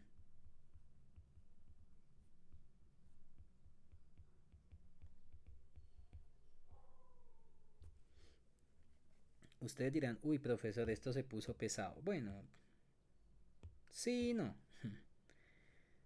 Yo creo que esto más bien lo voy a hacer en el otro lado para tener más espacio. El concepto de superficie en revolución es bien bonito porque ustedes se lo pueden imaginar de la siguiente forma. Ustedes pueden tener aquí un eje, bueno, realmente pues bueno, uno se lo puede imaginar como si fuera el eje X, pero realmente este eje vertical yo lo podría ver como un eje de rotación, o sea, en este eje voy a empezar a rotar ahorita, digamos así, en este lado. Entonces, imagínense que usted por acá tiene una gráfica de una funcioncita, y se fue hasta acá. Y esta funcioncita, usted está diciéndome, por ejemplo, que va del intervalo A o sea, estamos en el intervalo AB. Y esta es una función f, que ahorita le vamos a poner una letra para identificarla, ¿ok? Entonces usted me podría decir, oiga profesor, ¿y qué vamos a hacer con ella? Lo que voy a hacer es empezar a hacerla rotar. Y ustedes dirán, ¿cómo así? Bueno, como tenemos un eje de rotación, pues yo puedo empezar a imaginarme lo siguiente. Este puntito lo voy a hacer rotar a una misma distancia del lugar de donde partió, ¿ok? Y esto acá ustedes se lo pueden quitar. Luego vamos a hacer, por ejemplo, otra arandela de rotación. Upa. Otra arandela de rotación, pero ahorita la voy a centrar. Digamos que por acá. Ajá.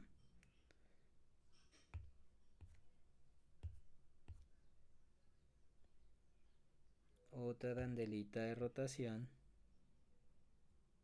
Vamos a hacerla un poquito más grande. Digamos que sea, yo creo que por acá. Espérate, que quede centradita. Digamos que por acá. Y realmente lo que va a pasar acá es lo siguiente. Ustedes lo que van a hacer acá es que al otro lado va a empezar a aparecer el mismo gráfico.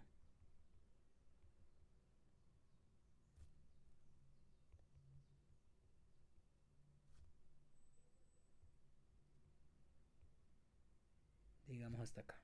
¿Bien? O sea, si ustedes empiezan a hacer rotar ese gráfico alrededor de ese eje de rotación, pues lo que va a empezar a ocurrir es lo siguiente. Bueno, yo aquí le voy a borrar unas cositas para que quede así como los contornitos. ¿Ok? Porque si no, con todo ese montón de líneas uno no va a entender nada.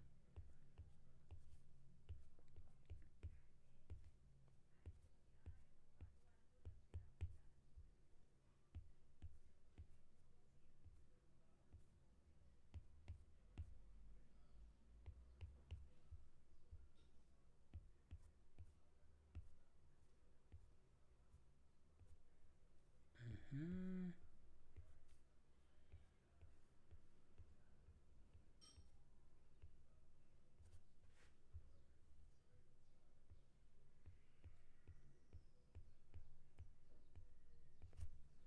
Ok. Entonces, cuando ustedes empiecen a rotar esa figura, pues nos va a generar algo tridimensional, ¿no? Porque pues estábamos en el plano XY, pero ya de esta manera vamos a generar otro eje por acá que sería el eje, bueno, lo podríamos imaginar como el eje X también, ¿ok? Entonces, si ustedes lo quieren hacer fácil, imaginémonos que este es el eje Z, que este es el eje Y y que este es el eje X.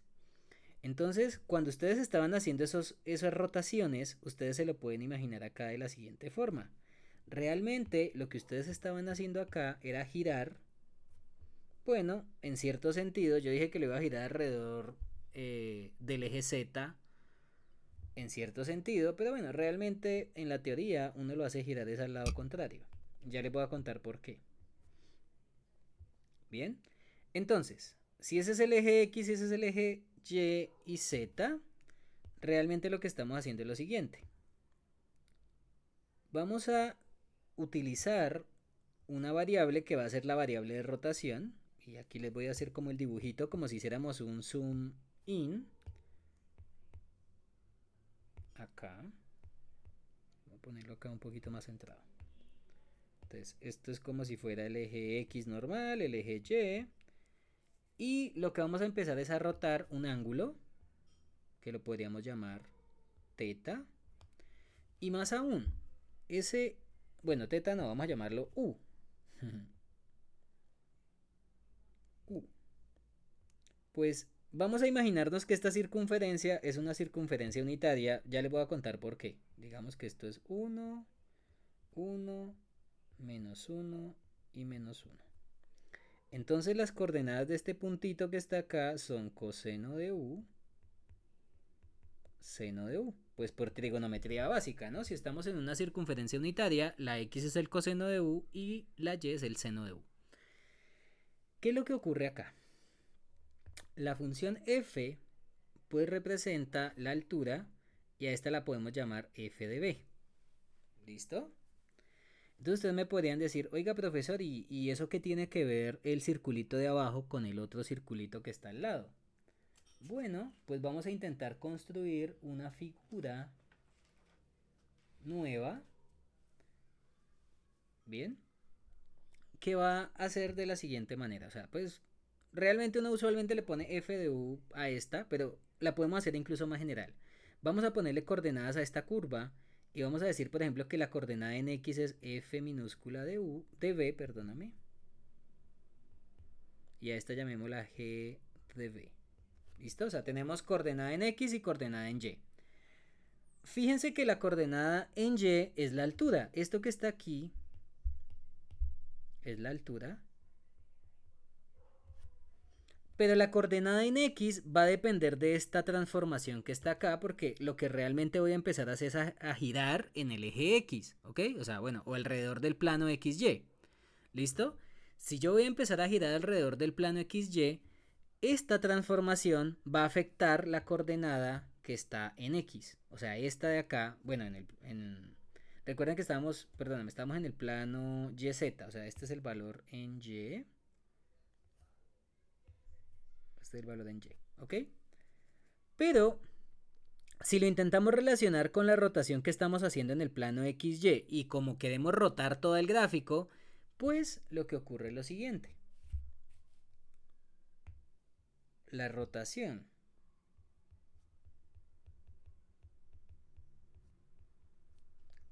en el plano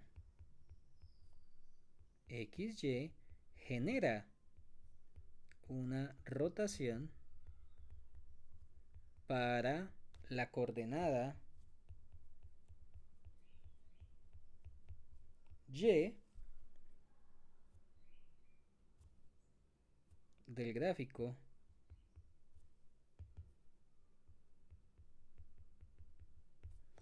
realmente acá esto lo podríamos llamar R de B de la curva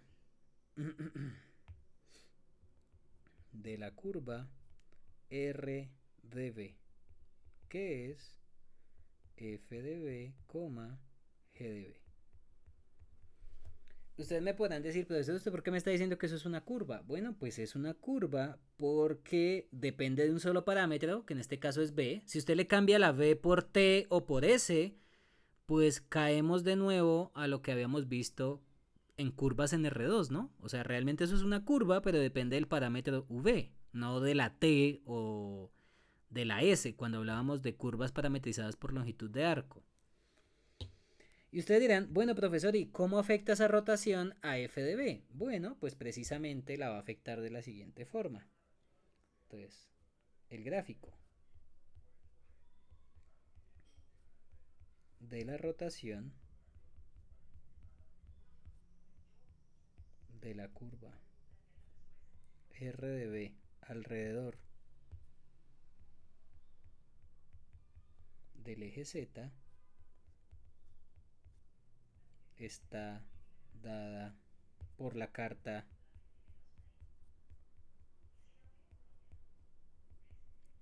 siguiente. Phi de V es el coseno de U por F de V seno de U por F de V y G de V. Ustedes me dirán, uy profesor, ¿y esa carta de dónde salió? Bueno, ustedes se acuerdan que yo les había dicho que la rotación, que sería coseno de U seno de U, iba a afectar a la coordenada que iba a rotar en este caso, pero miren que en este caso la rotación la haría la coordenada entre comillas Y, o sea, la coordenada Y. Y más aún, si ustedes analizan, fíjense que cuando hacemos el dibujito de este círculo, de ahí mismo sale la transformación y ya les voy a contar por qué. Si ustedes analizan este segmento que une estos dos puntos, bien, voy a ponerlo más bien con otro color. Digamos de aquí a acá, ay, voy a ponerlo con naranjita. De aquí a acá, esa distancia, pues ocurre lo siguiente. Como la altura vale f de b, pues esta longitud vale f de b precisamente, porque estamos tomándola como un segmento paralelo al plano. Bien, pero al utilizar trigonometría, esa sería una cosita de la siguiente manera. O sea, aquí voy a hacer un mismo dibujito, pero ya con una circunferencia, pero esta circunferencia va a ser de radio, ya no va a ser de menos 1, 1, sino que va a ser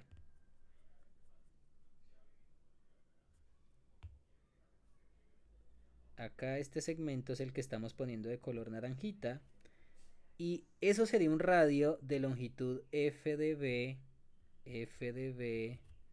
menos f de b y menos f de b. Bien. Y pues este segmento, pues los puntos o las coordenadas que están ahí, pues si la hipotenusa vale f de b, recuerde que acá esta hipotenusa vale f de b, pues utilizando trigonometría vamos a encontrar que esta coordenada es f de b por el coseno de u, f de b por el seno de u. Entonces, fíjense que acá sería como una circunferencia, que bueno, la dibujé igual que esta, pero acá teníamos una circunferencia centrada, bueno, en el eje de rotación y de radio 1, pero cuando estamos rotando, el radio ya no es 1, sino que el radio es f de b. Por eso es que aparecen estas coordenadas que están acá, que esta sería la coordenada en x de ese punto, porque recuerden que en coordenadas polares, ustedes un punto siempre es el radio, coma el ángulo, y si lo convertimos en coordenadas cartesianas, pues es el radio por el coseno del ángulo y el radio por el seno del ángulo, la coordenada en x y en y respectivamente. Entonces, de esa manera es bien bonito de entender por qué es que las superficies de revolución tienen esta forma. Bien. Bueno, nos queda una tarea y es preguntarnos, oigan, esta cosa phi sí es una carta? ¿Phi es una carta? Porque bueno, yo aquí estoy haciendo el spoiler y le estoy diciendo que por la carta, pero yo aún no he verificado que sea una carta. Pues esto lo veremos en la próxima clase. ¿Listo? Y haremos un ejemplo, porque ustedes me podrán decir, bueno profesor, ¿y qué ejemplos hay de superficies en revolución? Bueno, pues les voy a hacer también un spoiler. Este es un ejemplo de una superficie en revolución que para cualquiera de ustedes que tenga hambre se la puede imaginar como una dona, pero creo que ustedes saben que en topología recibe otro nombre, ¿no? Ese se denomina un toro. Y vamos a ver la construcción del toro de dos formas. Una, utilizando cartas. Y la otra que vamos a ver es recordando cositas de topología. No sé si ustedes alguna vez vieron al toro como una... Bueno, pues iba a decir variedad, pero no. Como un espacio topológico cociente de cierto conjunto con cierto cociente. Entonces vamos a ver al toro, pues les voy a recordar cómo se ve en espacios topológicos o cómo lo pueden construir, que, que pues bueno, acá en nuestro caso no vamos a utilizar pues cositas con topología. Cuando ustedes vean un curso de variedades diferenciables, ahí sí van a utilizar superficies en términos de topología. Por ejemplo, usted puede definir un cociente y trabajar toda esta teoría utilizando cocientes también o utilizando topologías producto, etcétera. Pero no, o sea, como esto es un curso básico de geometría diferencial, ustedes están en pregrado, no están todavía ni en maestría ni en doctorado, entonces pues no les quiero hacer spoiler de tanta cosa. O sea, prefiero que le cojan cariño a esto y ya más adelante cuando estén viendo cosas en maestría o en doctorado, pues que eso les abra un poco más la mente y usted diga, ah, yo puedo generalizar esto, puedo hacer aquello. Entonces, usualmente la respuesta va a ser sí. Entonces yo creo que por hoy pues está bien, mis queridos niños y niñas.